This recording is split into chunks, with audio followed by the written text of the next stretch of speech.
Hello and welcome to Firebird News Network, good news from your week. I'm your host, Phoenix Jones. In this week's edition of 50 Good Things from the 50 States, we will be discussing a positive piece of news from each one of the states here in the USA. All of the stories will be linked down in either the description or a pinned comment if you would like to read more. If you are looking for your specific state, check out the description for timestamp information.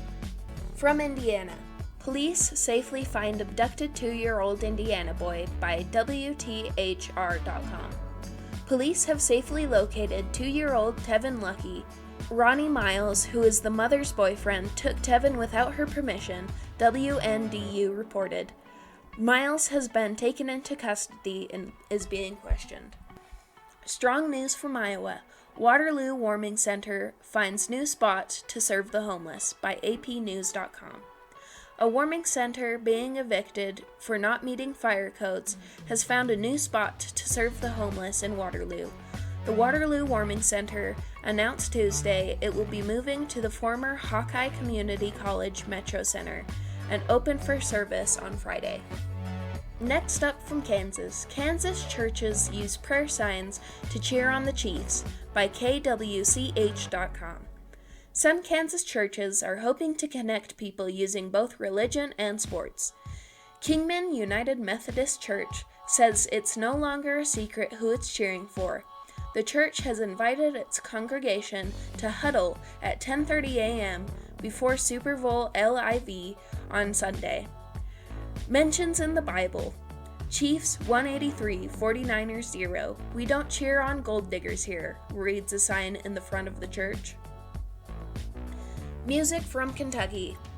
Wolfe County native signs record deal in Nashville by WKYT.com. Tyler Booth is now a signed country music artist.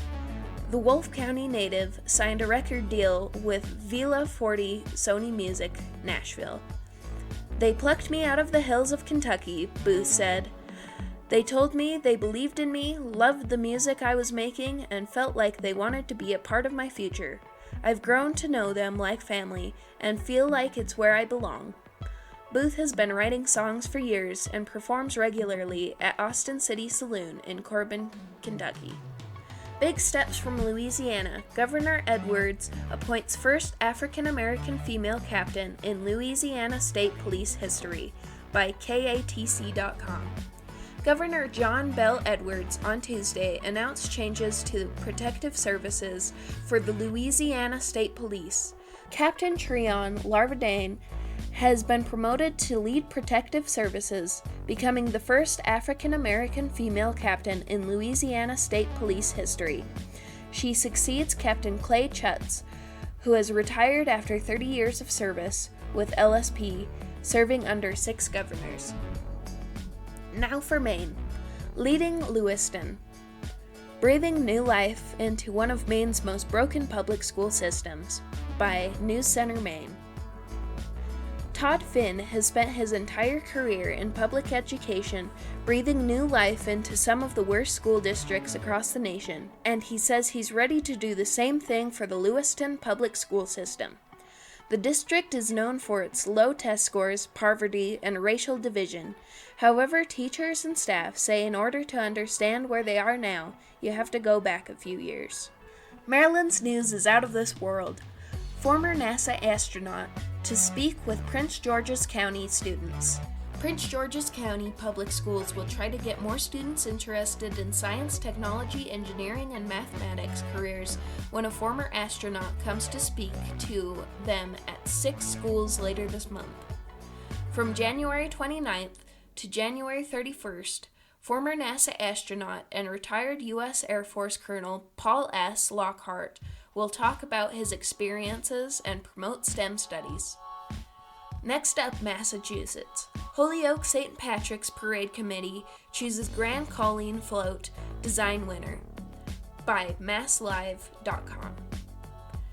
Ann Puttick, a student at Blessed Sacrament School, is the winner of the Holyoke St. Patrick's Parade Committee's Grand Colleen Float Design Contest.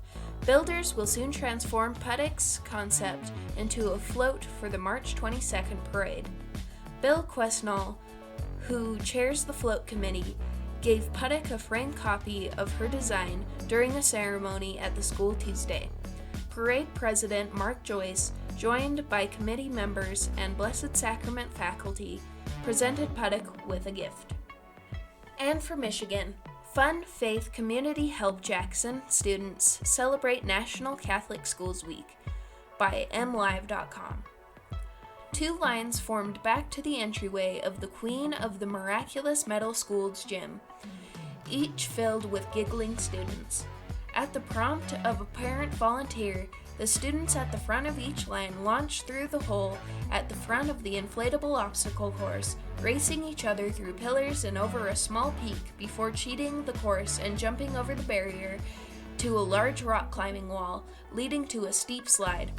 The one making it down first was the winner. The fun event at the Jackson Elementary School is part of National Catholic Schools Week. The celebration has happened during the last week of January for the last 46 years. Each of the Jackson Catholic schools selects different events for each day of the week. Another big winner, Minnesota.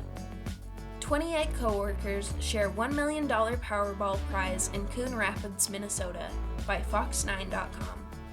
A group of 28 coworkers in Coon Rapids, Minnesota are celebrating after they claimed a $1 million Powerball prize Tuesday afternoon.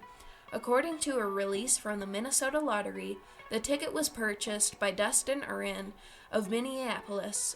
Uran usually buys the tickets for his lottery pool, Team APG. He later learned that the ticket was a big winner when he scanned it at a lottery retailer on Monday morning. Mississippi's up. Frozen food maker invests $27.3 million adding jobs in Mississippi by WTVA.com. A frozen food manufacturer plans to invest $27.3 million in a project to increase capacity at its facility in North Mississippi. Officials say Ajinomoto Foods North America also is adding 15 jobs to its plant in Oakland in Yalobusha County, bringing the total to 450 employees at the plant. Ajinomoto Foods plans to fill the 15 new jobs by December. An adorable story from Missouri. 3-year-old goes viral for leading class in adorable lunchtime prayer by FoxNews.com.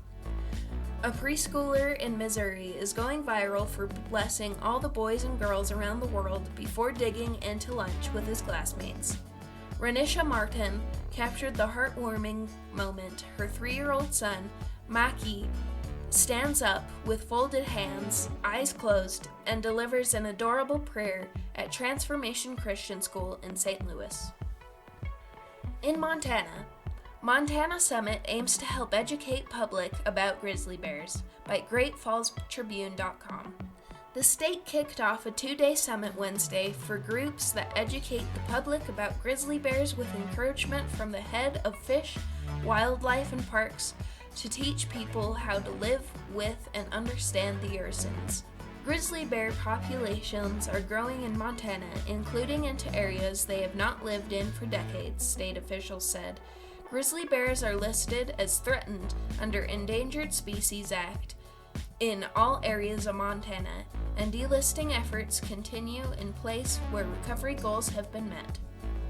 For Nebraska, early ghost town standing test of time at Southeast Nebraska State Park.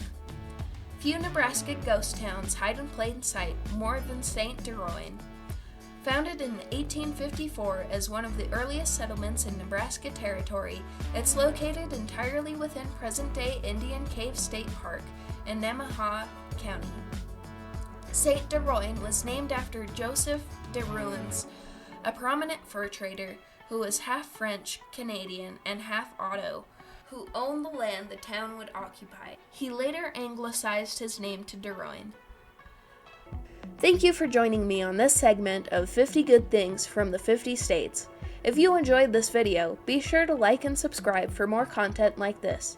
I'm your host, Phoenix Jones. Thanks for watching.